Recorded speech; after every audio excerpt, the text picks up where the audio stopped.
Hey guys, this is Sahil from alphabetazone.com, and in this video I will show you how to increase the double tap forwarding on your YouTube app. So if you want to increase double tap forwarding or double tap seeking while watching your videos, you can increase it by 5 seconds, 10 seconds, 15 seconds or even 60 seconds.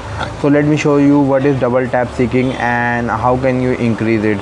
So we need to play one of our videos, so we will play this video.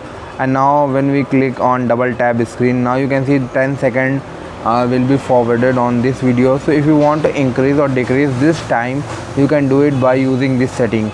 So first we need to click on the back button, and now we need to select the profile icon at the top right corner of the screen, and here we need to click on the setting option.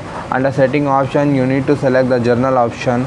Now you can see that there are lots of options will be given, but you need to select the double tap seek option, which is present on the 5th position. Click on it.